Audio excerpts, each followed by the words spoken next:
They have not been quiet. Looking at the Warriors' moves here, they re-signed their 2 MVPs. Damn, that sounds disgusting to say. And also made sure to bring back key contributors in Iguodala, Livingston, and David West. On top of that, they added more shooters by signing Nick Young and Omri Caspi. Dave, how much better has Golden State gotten this offseason? Indescribably better? I mean, because, first of all, anytime you're convincing the second-best player in the world to take a $9 million pay cut, you're doing something right. At the same time, you're re-signing a guy who's won 2 MVPs. Right. At the same time, the pay cut has allowed you to bring back, a guy who's your best bench player and an emotional leader in Andre Iguodala, another really good bench player in Sean Livingston. And now, by getting guys like Caspi and Nick Young, Livingston and Iguodala, who are not super old, but getting up there a little bit, you can preserve them during the regular season and give bigger minutes to Swaggy. You know what's funny about Nick Young? He's the type of guy that, how many teams are there in the league? 30 teams, 29 other teams. Yeah. They signed that guy. It was like, oh, why are we signing that guy? He's a troublemaker. He goes on the Warriors like, it's not fair. Right. They keep getting richer. Because the idea is that when you're that good, we've seen this in San Antonio a lot, right? Yeah. That they manage to get the best out of you, and all the negatives can be hidden because they have enough people to hide it there. Nick Young, as you know, last year in L.A., kind of had a little bit of a spiritual awakening, realizing, look, I'm this close to playing in China. Yeah. I need to get my act together. So he's a lot better defensively, a lot more locked in. He's always going to be who he is offensively, and I'm of the belief that you don't want to take that away from him. You don't want him thinking out there. So let him go out there in his 15 minutes, get buckets. Yeah. It's not happening. You pull him, you sit him down. Yeah, have a little Drew League to his game. That's where he thrives the most. And, he did that under Luke Walton. Right. And certainly the Warriors, I think, took note of that, with the connection to Luke Walton. And they see what he's capable of. Yeah, by the way, one of the best catch-and-shoot players last year. Just he's got to catch and shoot, not dribble it. All right, we need to take a quick break. But coming up next, we'll examine the state of the land after 1 week of off-season moves, or lack thereof. This is The Jump. All things Cavs with the man who knows all things Cavs, Mr. Dave McMenamin here. What's going on, Dave? Let's talk it. Let's do it. Up first this offseason. The Cavs gotten worse? I think by virtue of the age of their roster, every day that passes, they are getting worse. Because they haven't upgraded with any sort of two-way player, any playmaker, any youth. And, the guy they've had is Jose Calderon. Nice player, 36 years old. The guy they've been talking to, according to Joe Varden of Cleveland.com, is Jamal Crawford. Right. Nice player, 37 years old. Now, I'll give Crawford some credit. In the playoffs last year against Utah, he had 4 games of 10 points or more. He's a young 37. The Cavs bench combined in the NBA Finals, 0 games of 10 points or more of any individual. So he would be an upgrade just based on what they have right now. Right. But that's not going to bridge the gap between them and the Warriors. Glass half full, the entire East got worse other than Boston. Right. So you can say, they've status quo. Glass half empty, obviously, they're not here to win the East. They're here to win it all. And so that's a tough pill to swallow. The other thing also is this general manager position thing. I mean, I don't know how many ways you can mess up a championship team, a championship caliber team, but this has to be one of them where you're just wasting time here. Do we know of any other candidates, for instance? We certainly do not.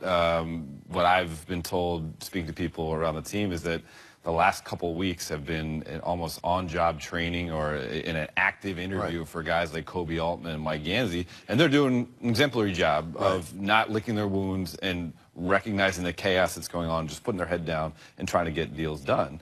But they're put in a tough position, and basically what I've been able to glean is that guys on the Cavs, LeBron James included, feel like they went into the offseason with no plan. Right. If you're going to get rid of David Griffin, that's one thing. It's questionable, but it's one thing. But you got to make sure you get your guy as a replacement. They didn't, and now they are rudderless, and quite frankly, are a bit embarrassing the way their offseason's gone. It's not easy, if you're in an interim role and your job is to deliver a championship now before LeBron leaves. I mean, it's just hard to kind of navigate those waters. All right, next question. Will anyone from the Banana Boat join? We've taken upon ourselves to highlight Carmelo Anthony here. He's expressed interest in Cleveland and Houston. CP3 and D-Wade seem to be locked into their respective situations for at least one more year in Houston and Chicago. Dave, what do you think? Is there room for Melo in the land? I mean, yes, if they could add him to the big three. Right. If there was a buyout, but I've talked to people around the league, and they feel like There was a $24 million buyout for Phil Jackson, which allowed James Dolan to avoid a $54 million buyout for Carmelo Anthony. So if it's a trade route, it's going to be Houston or the Cavs. You know, Adrian Wojnarowski reported those are the two teams he would waive his no-trade clause for. We don't know which one would be more likely to happen in New York until they get their new president slash GM. You know, so say that guy's David Griffin, and even David Griffin has a tremendous relationship with Kevin Love. Right. If I'm that guy taking over the job, I want a full rebuild because that buys me more time. Right. If I'm starting from the ground floor, you get a 5 or 6 year window to be the GM of the team. But if you're starting midway through the process and all of a sudden you're a playoff team with Porzingis and Love potentially, and then the fans' expectations change, it's a harder job to do. I mean, the whole thing here is if you got Carmelo Anthony instead of Kevin Love, I don't know how much better that makes him. Again, I think every question we ask about the Cavs has to go back. Will this help beat the Warriors? Right. No? Okay. Because you're still dealing with someone who's a defensive liability that they will exploit and take advantage of. I mean, is he a better defender than Kevin Love? If he is, just marginally so, right? Right. So. And Kevin Love, he did not have the best NBA Finals. The way he hit the offensive rebounds, particularly in Game 3, the Cavs lost that game, but he kept them in that third quarter, hitting the offensive glass. I don't know if Melo brings that little extra to the game. It's almost like overkill on the stuff they already have. Yeah. All right, question number 3. Is Dan Gilbert daring LeBron to leave? That ring ceremony seems like so long ago. LeBron has another year on his deal, then can leave Cleveland again if he wants to. Doesn't seem like Gilbert is worried about it, Dave, but it kind of feels like he's kind of saying, go ahead and do it. That would be a little sinister, right, to suggest that there's something beneath the surface where he's trying to push LeBron out the door. Perhaps, though, if he was, let's say he doesn't want to offer LeBron the supermax of $209 million. Right. He can just try to sabotage in the meantime, and then LeBron leaves, and I didn't have to make that decision. Right. I don't really know if that's what's going on here. I think this could just be ineptitude. Right. And ineptitude looks bad. It looks so bad that makes you wonder, was this intentional? See, I don't think it's daring him to leave like, I want you out. I think it's the other kind of daring him to leave like, you're not going anywhere. What do you mean? Come on. You know you're here for life now. Okay, you can cut the theatrics. I feel like he's got that kind of confidence. When people say, hey, man, what are you doing? This is, you're going to lose the guy. Like, nah, he's not leaving. He's not going anywhere. He's home. Right, which I think would be a severe miscalculation. Wow. LeBron sets up his contracts to give himself options. Pretty much. And he's going to have options in the summer of 2018. There's teams that have already, earmarked cap space to be able to make a run at him. And if all he's seen in the final 12 months of his tenure with the franchise is chaos, is embarrassment, is no sense of a plan, because again, that's what I have been told that kind of LeBron's camp views this offseason thus far, he would be better served over the final part of his career to leave. But that's a but. There's still, the next season to try to get back on track. Bonus question before we go to break. If he left, I'm not saying he's leaving, but let's say he left. You have to put your money on going to the West or staying in the East. Which one will he do? Going to the West. Really? I think he would come to Los Angeles to play for the Lakers. Oh, man. But, I mean, perhaps that team in the East, maybe the Knicks all of a sudden emerge as a contender. I mean, it's not absurd to think. And, of course, we know the imbalance. All I hear, what's that, 9 million voices all screaming at the same time in New York. Let it be. We have to take another commercial break, but first, let's look at this distant replay from 2010, courtesy of the great Latavius Williams. Ooh, I got Latavius Williams stories. Okay, so he was the guy that went straight to the D-League and got drafted straight up to the D-League. Second round pick by OKC. He was athletic to all get out, man. A rebounding machine. Had a little bit of a Bubba Gump thing going on. Stop me from talking. I don't know. You can pick it up now. Can I say that? Appearance-wise? Appearance-wise. Yeah. Some other ways as well. Live from right here in L.A. Don't miss it. And also, the Summer League is back. Yeah. Bucks and Cavs, 6:30 on ESPN2. Then Clippers take on Lonzo Ball and the Lakers at 8:30. And then Suns and Kings at 10:30. And speaking of Summer League, well, Rachel Nichols is there right now. She'll be doing jump specials from Vegas this weekend, starting tonight at 8 p.m. Eastern. The least you guys could have done was Photoshop an Elvis wig on her or something like that. She's in Vegas. She's got that cool leather jacket on. She does have the leather jacket. She's killing with that. All right, make debuts Let's stick with Summer League and Lonzo Ball's debut. Dave, are you excited for this? Absolutely. I'm going to be driving out to Vegas. I'm going to miss it, unfortunately, but I'll be checking Twitter while I'm on the road. I'm just excited to see what LeVar is going to do. That's all I really care about. Tomorrow I'll see Lonzo Ball live. Yeah. Today is all about LeVar. Okay.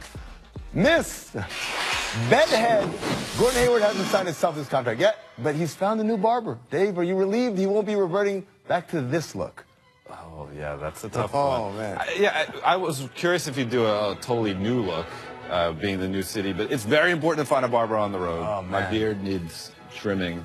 You don't have one here, an LA guy? I got a spot. Nate, loyalty.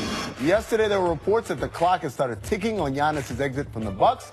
Giannis squashed those rumors last night with his huge hand, saying, "I've got loyalty in my DNA." Dave, will the Greek Freak regret tweeting this? Well, yeah, of course he will. Yeah, First of all, all do, right? Is that a Drake lyric? First of all, beyond that, March 21st, 2016, Kevin Durant says Oklahoma City is home. July 4th goes to Golden State. I think Old Take's exposed Twitter account is just waiting to pounce. Freezing cold takes. Miss humility. Kevin Durant joked on his YouTube page that he's the one who got Dion Waiters and Andre Robertson their new contracts. Is it nice having KD back on social media in full effect? Oh, it's wonderful. And he joins a great lineage in terms of guys like Steve Nash and LeBron James, who just cashed out checks to other players. That's their true level of greatness when guys get other guys get paid. In the NFL, like the quarterback gives like watches to his O-line because they allow him to be great. I feel like people should give Steve Nash and LeBron and all these guys watches as well. Make age gaps. 40-year-old Vince Carter just signed a one-year deal with the Kings. His new point guard, De'Aaron Fox, was born just 6 months prior to Vince's draft day. That's great. Dave, how many more seasons does Vince have in him? This could be it. But he's making $8 million. Good for him. And beyond that, the Kings are actually doing things the right way. Yes, they've had a great offseason. Let me just say this about Vince Carter. You don't make $8 million in the last year of your career, right? That means like there's still a couple more to come. There's more to come. Miss conferences. This morning, Zach Lowe reported that Western Conference teams and front office execs are pushing for playoff seedings 1 through 16, regardless of conference. Surprise, surprise. Dave, are you in favor of this? Absolutely not. This is ridiculous. Quit your whining. The NBA's been around 75 years. We haven't switched up conferences before. Stop poaching from the East if that's too hard for you to do it. Get out of here. Or get a job in New York or Cleveland or somewhere like there where they're looking. All right, let's go to At the Buzzer. Pistons have pronounced the rights to Kentavious Caldwell-Pope, and the Nets are interested. Dave, do you like the potential pairing of D'Angelo Russell and KCP? I think there's some potential there. I think Russell has a lot of things to work on regardless of who his teammates are in terms of working on his body and maturity and consistency. Caldwell-Pope's a nice player. There's also a report out there that the Lakers might try to offer him a balloon one-year deal and try to get him out in L.A. No takers for that so far. You know, I'm thinking someone's got to be there. Jamal Crawford, perhaps, right? There you go. Then he doesn't have to sell his house. He won't go to Cleveland. Yeah, and that too. Hey, you know what? Thanks, Dave. We're back next week. Check out Rachel's Summer League show tonight at 8 p.m. Eastern. You're going to be on the road. Absolutely. You're going to get Vegas in like an hour. You're going to be on the road now or you're going to be in Vegas an hour? No, driving in an hour. I'm about to say, the cops, man, they're watching that road, man. That's right. Thanks, Amin. Yeah, no problem. Look, we have to fill this little space here. Hey, watch this.